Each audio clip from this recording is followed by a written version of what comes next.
Hey, MLS Listing subscribers, welcome back to another podcast, our Realtor series, as we've been going around to each county talking with the government affairs departments, seeing what the local issues are, state level, what they've got going here, all in their, of course, property rights and property home ownership. And today we're in Santa Clara County, and we've got Enrique Navarro-Donnellan with Santa Clara County Association of Realtors. Enrique, how are you doing today? Doing great. Thank you so much for having me, Dave. It's very exciting. I haven't really ever done a podcast with MLS Listings before, so first time doing a membership facing broadcasted event. So thank you again for having me. And Hey, we're thrilled. We're thrilled to have you. And I know we talk about all the things that we have to talk about. Yeah, we've got a ton of stuff to talk about. Before we jump into it, maybe just a brief background about you and how you got here to be in the government affairs department over at SCCAOR here. Yeah, absolutely. I mean, how do I condense a whole life story into a soundbite, right? So let's just start. Growing up as a kid, I was always interested in politics. That's something I've always wanted to do. I was the kind of guy who would, watch. I was a kid who would watch C-SPAN in 8th grade and think, "Oh wow, there's got to be something going on here." Tells you how exciting it was as a kid.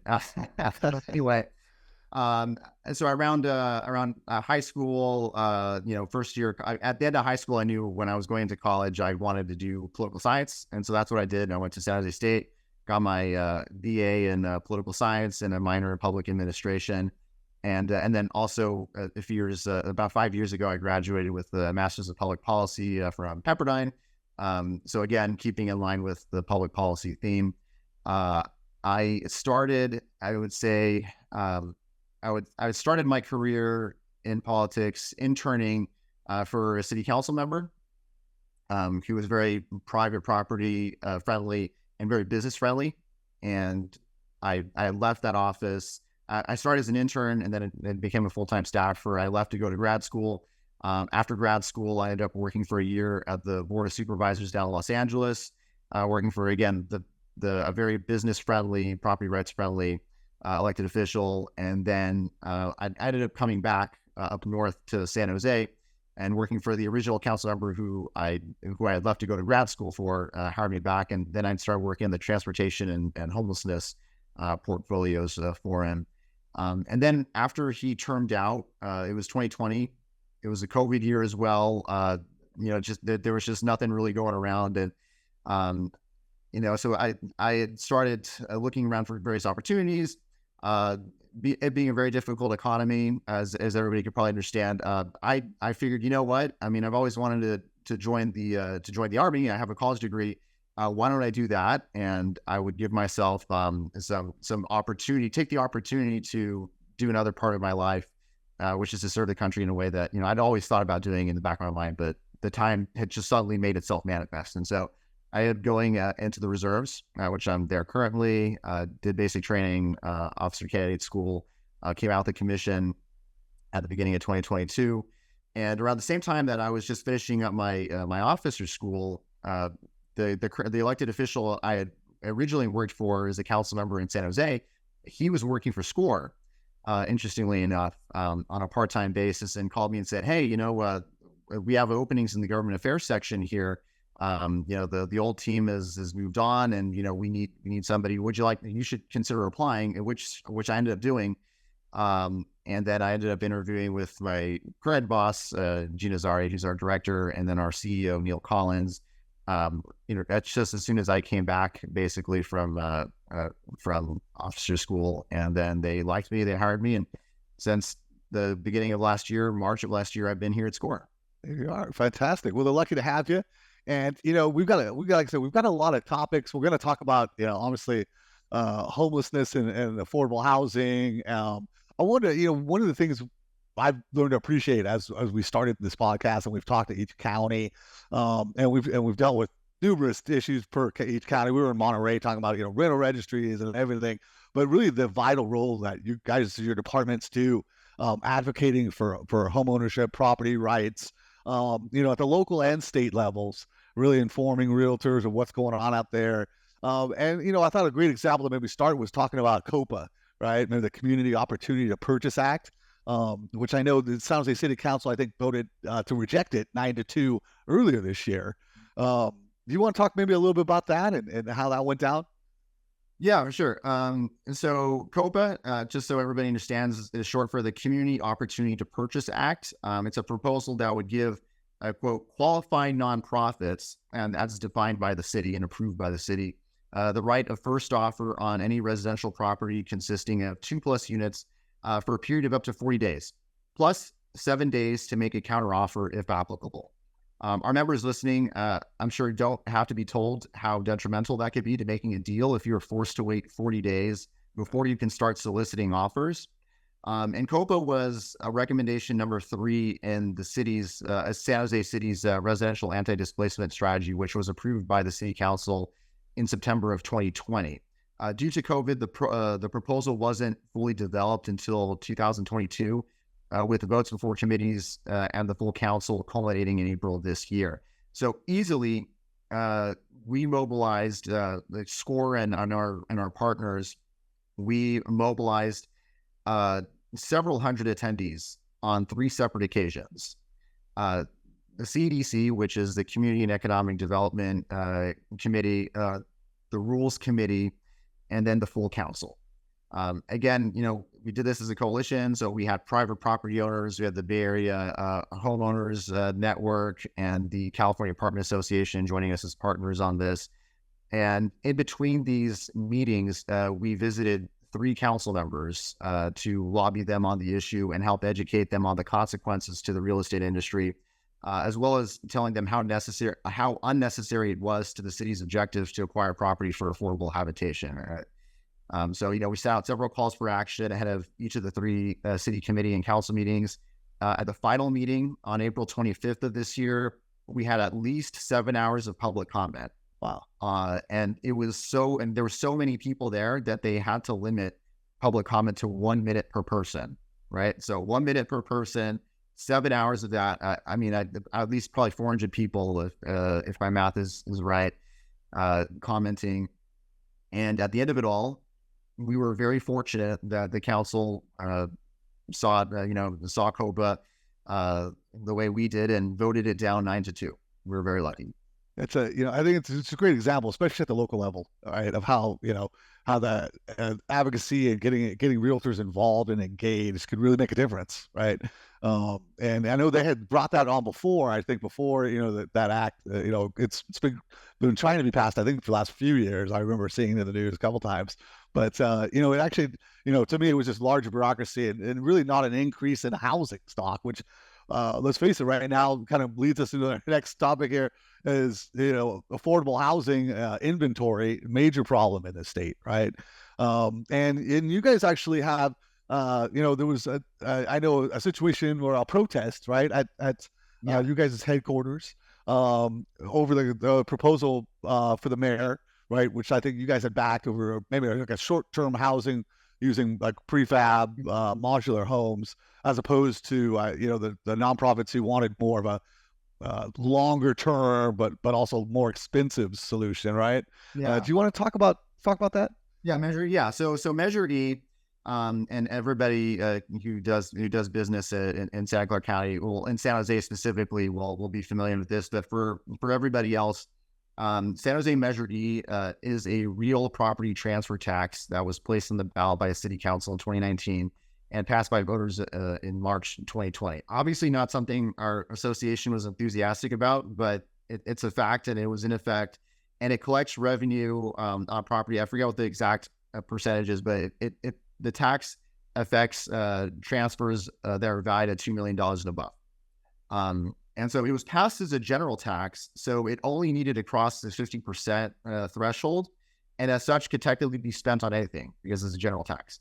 Although it was marketed and billed as a special tax, which if it actually would require 2/3 vote, and it was stated by all its supporters, including then mayor, as being purposed for affordable housing for seniors, veterans, disabled, low-income families, and helping families who are homeless move into shelters and permanent housing. Like it was said that it was a general tax, but it had these specific purposes in mind. Like, we intend to spend the money on this, but again, it's legally a general tax, and you can do whatever kind of allocation you would like. And to simplify all the budget talk, what our now mayor, Matt Mahan, was proposing was to reallocate the overall spending plan more towards emergency interim housing and modular units, like those quick build units you see in the news sometimes for the homeless, to prioritize that over the longer term and the less cost effective permanent supportive housing, so that we can more quickly put a dent into the crisis of homelessness. Because surprising and, very, very grim statistics, San Jose has an estimated 6,000 homeless people within its city limits, and the county as a whole, Santa Clara County, has an estimated, I think, just short of 10,000 homeless residents. And I don't need to tell you or tell anybody who's listening, you see it every day. You drive on the highway, there's encampments on either side. You drive down the street. I had this horrifying experience. I mean, I felt horrified for the other person because, it was a few years ago, but this still happens repeatedly. Like, I was at a busy intersection, and there's obviously a homeless person who's suffering from some sort of mental illness, who's sleeping in the left turn lane or lying down in the left turn lane. And so people just can't turn; they have to go around. Or there's people who are just running in the street, and there's just no resources for them. And you have to think that there's a huge failure at the policy level, at the statewide level, why we don't build enough, why we don't have the support services in place. And so the mayor's position was, this is the more immediate crisis. We need to focus more of the money to save these people from death and exposure. We need to get them off, and this is the most cost-effective way that we can use those Measure E dollars for that purpose. And so we supported it. We mobilized members to come out and speak in favor of that plan. But the Labor Alliance on Council and their members came out and they opposed it, saying, well, we need to invest it. You've got money from this for that, which I thought they would be supportive of it, but I think that there's probably a political reflex strategy on their behalf to mobilize the mayor at every opportunity for political purposes.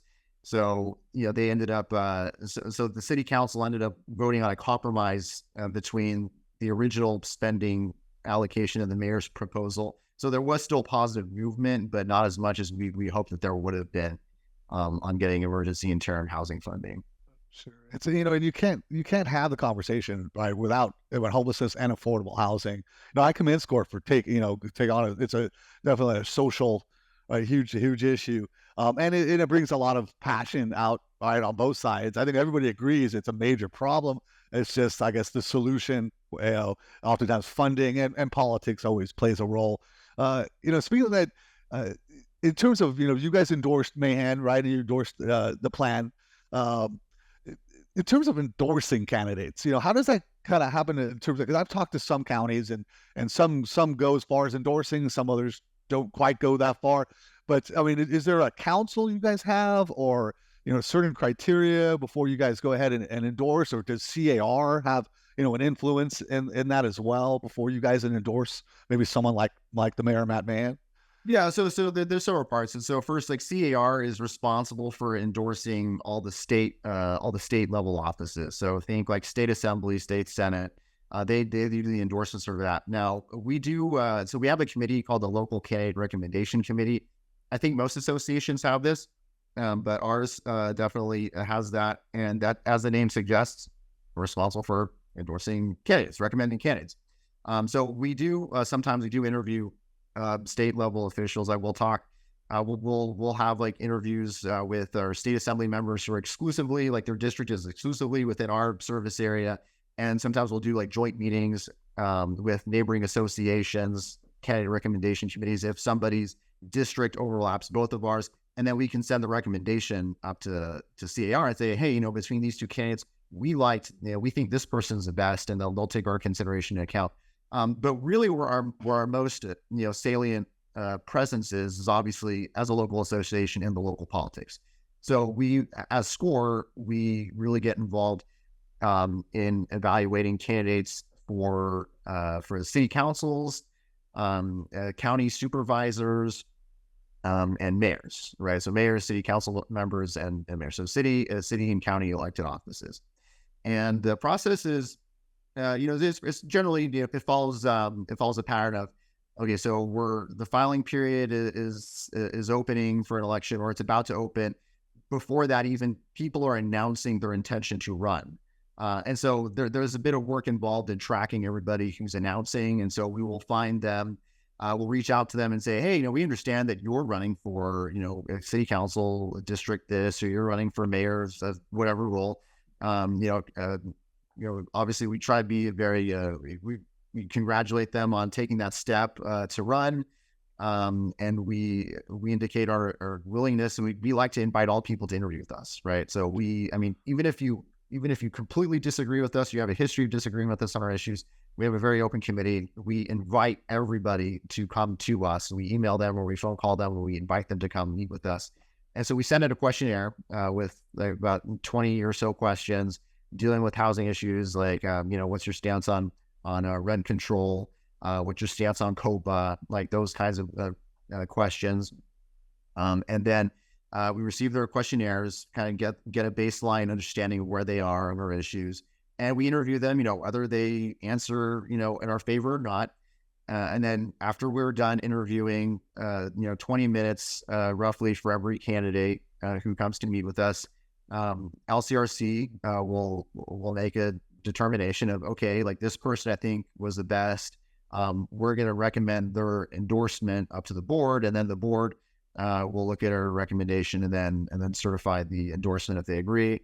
And then we'll have an endorsement that way. As far as money is concerned, LCRC alone is, I think the way it's structured is the candidate recommendation committee, at least in our county. I know this, I think maybe other counties have like a blended committee or something, but in our county, our LCRC is also controls the purse strings. So we can contribute up to the legal amount for as individuals to campaign. So, city council in San Jose is $700 maximum individual contribution for a council member. It's I think they changed it to $1,500 for the mayor, and we can program up to that amount, and we often do. We'll cut individual checks for them. Gotcha. I know it's such a, obviously at the local level, huge. And I know you guys are always at the, the city council meetings, like you said, 7-hour meetings to keep everyone informed, see what's going on. But, at the state level, obviously, and we're going into an election year, right? So things are heating up. And, one of the things I wanted to talk to you about is the whole home electrification mandates. Oh, yeah. That the state is really trying to take, I guess, a lead point on.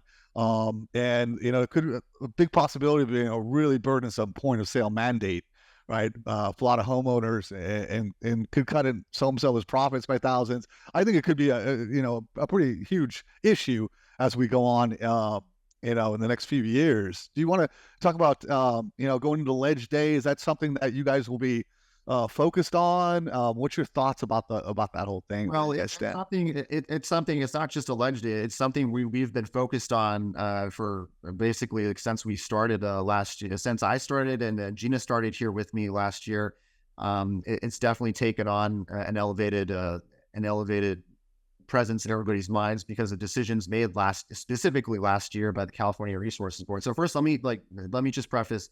I think I was talking with our association president, and he was saying that this has a possibility of becoming the most expensive point of sale mandate if it happens in state national history, if you will. And there's two layers to this. There's what California is doing, and specific to the Bay Area, the Bay Area Air Quality Management District. This is an important thing to keep track of, and a lot of people don't know about these regional bodies. Like there's not just city and state and federal, but there's regional, right? And so an extra layer of complication. But this impacts basically, as you might expect, the Bay Area. So the 9-county Bay Area region is under the Bay Area Air Quality Management District. That's, I think, the same service area roughly as MLS Listings, plus a couple other MLS service providers. So having talked about everything about the Bay Area Air Quality Management District, we had prepared actually a cost study analysis of what it would look like to fully electrify a house. And obviously there's a menu of options, like whether or not you have a swimming pool, that cost would apply to you, for example, right? But we'd spoken to 7 electrician contractors, and we asked them, okay, well, based off of the homes that you've worked off of, how much would X, Y, and Z cost? And, we kind of took the mean of all their estimates for the various things, that we had identified that might need electrification, and the figures were quite staggering. But generally speaking, and this is a cost sheet that we had shared with cities, considering REACH codes, which are electrification standards that go beyond what the state mandates. And what it came out to is that it's for a home older than 30 years, which for everybody listening, and that's almost all the housing stock in the Bay Area is at least 30 years old, because we're very slow construction. So most of it is all mixed fuel housing, right? You're looking at anywhere between 40 and 150K to fully electrify your house. And most elected officials assume that the cost would be in the appliances. And we had come across this conversation a few times. We thought, it's easy. Just replace your gas water heater with an electric one, as if you can just, plug an electric appliance into a gas outlet. It's like, well, no, like you have to upgrade your panel. There's structural renovations you have to do to your house, wiring that has to get done. There's so much, the cost is in re-equipping your house and restructuring your house to accommodate an increased electrical consumption and output. That's where the cost lies. It's really not so much in the appliance as much. And a lot of elected officials, still don't understand this part entirely. And so this is where our education goes into effect. And so it's like I said, it's not just about plugging in an electric appliance. Like, you need to set up the wiring. And that being said, we're facing strong headwinds at the state and regional level heading into 2027 and 2030. So just to bring it back, in 2027, and this is a decision made, I think, in either March or May of this year. I'm mixing up the two early M months. Either March or May of this year, the Bay Area Air Quality Management District had voted to ban the replacement and sale of gas water heaters by 2027 and gas furnaces by 2029, meaning that as soon as that appliance burns out, you have to replace it with an electric one. Well, if you're going to replace it with an electric one, all these costs come into effect now. Now you have to redesign your entire house to accommodate that. But and the other problem that emerges from that as well, okay, economics 101, you've seen the supply demand chart. What happens to price equilibrium when the demand for labor suddenly skyrockets, right, after 2027 and 29, but the demand for labor skyrockets, but the supply doesn't change? Well, the 40 to 150 cost that I had mentioned earlier from the sheet that we put together, that figured the labor cost is likely to skyrocket. It's going to go way higher, and you're going to have 9 million people in the Bay Area in a lot of chaos, figuring out, what do I do with my water heater once it expires? And that's just the Bay Area Air Quality Management District. At the state level, where the California Air Resources Board made a motion in September of last year to ban both simultaneously in 2030. Now, that decision has to be formalized at a board hearing sometime in 2025, but they basically made the commitment in 2022 to ban both by 2030. And so, just to recap, remarkably expensive, a completely unfunded mandate, and it's going to send the Bay Area into chaos if it actually goes into effect, which is why we initiated, we at SCORE and our sister associations across the SF Bay Area in the Bay Area region, we initiated the first ever regional red alert. Usually red alerts are more local than that, or the statewide level. We initiated the first regional one, and we've gone CAR to start a task force dedicated to researching and responding to this issue at the state level. So that's, there's so many moving parts of this, but it's going to be a very sizable advocacy effort, as you can see. So right. Do you see that going down to like the local level, like ordinances, or would this mainly be a state mandate? Well, so this is a state mandate. So it's a state mandate from CARB's section, and then it's also a regional mandate from the Bay Area Air Quality Management District's section. So it automatically trickles down and affects everybody. Like it starts at the top and it affects everybody going down. Now, there are, like, at the local level exclusively, separate items called REACH codes, which are basically building electrification standards that go beyond the state's minimum electrification standards. And so our focus here at SCORE is really about preventing the mandatory, what I've heard described as REACH Code 2.0, which is retroactive electrification. Like, so what we were just talking about, like with the burnout ordinances at the regional, the state level, saying that existing homes will basically have to electrify. What REACH codes in cities mostly do is they go and they affect future construction. So all future construction has to be all electric. That's not as big a deal, because it's not affecting current homeowners. However, we have nonetheless been talking to city councils, and as an association, we said, look, this isn't until you don't have to. If it's a good idea, you don't have to force developers to do all electric. Ultimately, it's up to the decision of the developer and of the home buyer what they want their energy needs to be. So the market, this should really just be an open choice. This should really just be an open choice for them. But at the very least, our concern was do not mandate electrification on existing homeowners, because that's going to create a huge cost nightmare. I mean, if you do it, and we've said this, if you do so, please make sure you have all the public financing in place so that it's not going to be a burden on the homeowners. But I think if you multiply 40 to 150K by however millions of people are going to be affected by this, it's probably going to be a very unaffordable figure for public financing. So yeah, that's gonna be. We're gonna have to have you back on again for a future show. In 2020. That's not going away, obviously. Yeah, and then again, and that cost is before the demand spike, so it's only going to get more scary from there. Enrique, also, do you want to maybe briefly talk about the 22 election cycle and what you guys did? Yeah, absolutely. And the 2022 election cycle is basically going to be a framework for what we're going to do next year in 2024.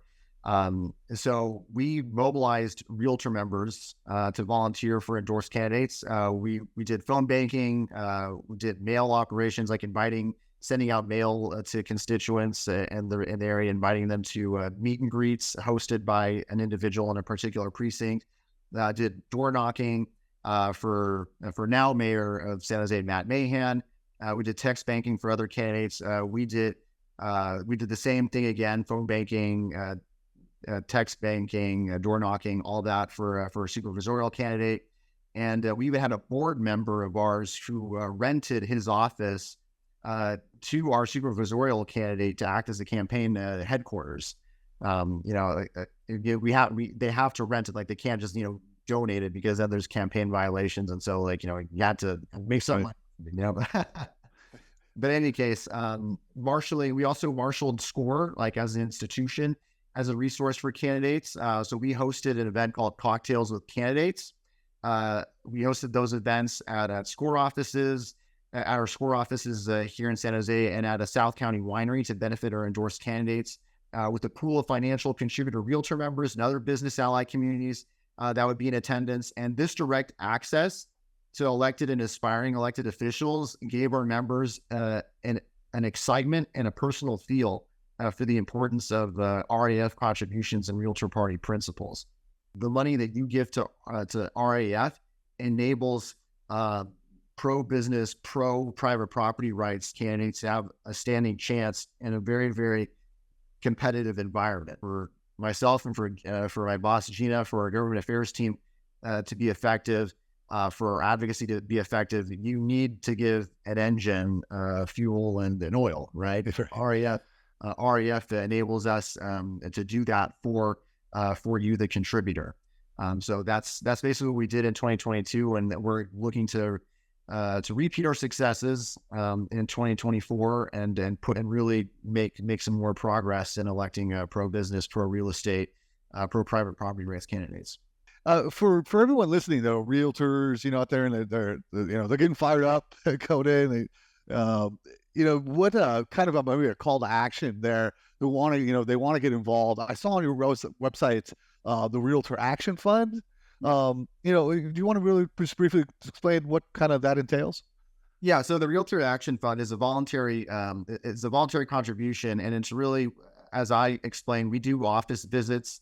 We do office visits to, to all the Interos, all the Coldwell Bankers, all the Remaxes, where we go to the weekly, Monday, Tuesday, Wednesday meetings, and we explain what RAF is, and we encourage people to participate. So the Realtor Action Fund is a voluntary fund, as I mentioned before, and you can contribute at it to various different levels. But for it to count to benefit towards your local association, like as a contribution, I think it needs to be at least like $20.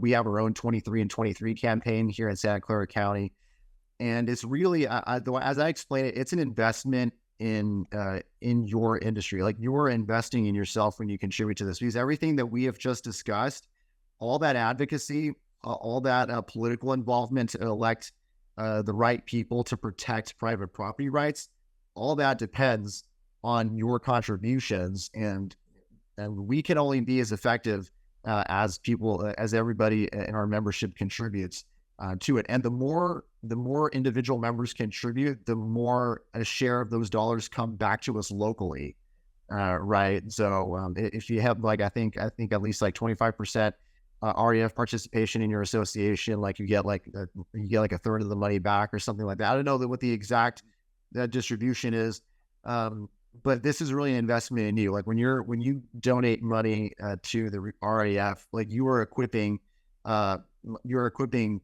me and my boss in government affairs to do the work of identifying, funding the right candidates, funding our advocacy activities, which, like I said, mobilizing hundreds of people to show up at city council to stop COPA. That is literally just the direct output of what you do. And also at our association level, I just want to kind of bring it home, like towards what we did in 2022.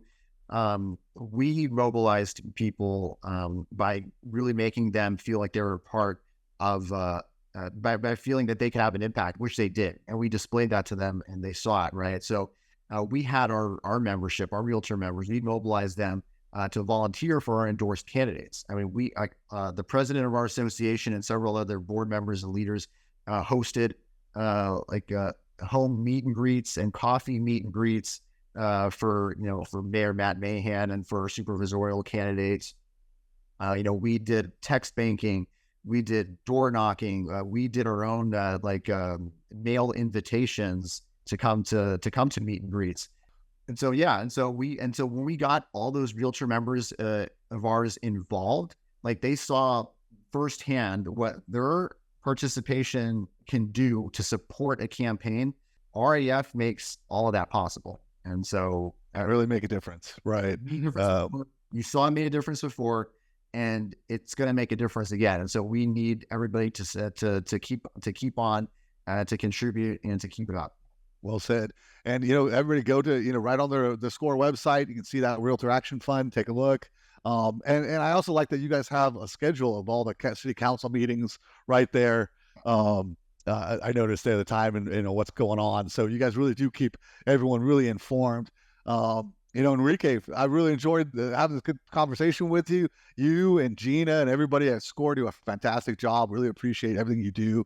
And I tell you what, how about we circle back next year and things heat up here, and we'll see where we're at. And like you said, who knows what the next week could bring. So I'm sure we'll have plenty to talk about. But I really want to thank you for coming on today. Oh, well, thank you so much for having me. And before I go, I just wanted to cap it off. MLS Listings was actually, just to bring it home, was actually very helpful for us in our COPA research, because we had members of ours, like, when we were lobbying on the issue, we were able to find like a variety of properties that met the criteria of what the city was looking for in terms of like 2 to 4 unit housing structures for qualified nonprofits to secure. We said, look, there's all these like units out in the open market. So, we were able to compile data and research from it. That was instrumental for us making our case. So just wanted to throw that out there. Perfect. Fantastic way to end it. Everyone, Enrique Navarro-Donnellan, Santa Clara County Association Government Affairs Department. Thanks again, Enrique. And we'll talk to you soon, huh? All right. Thanks so much.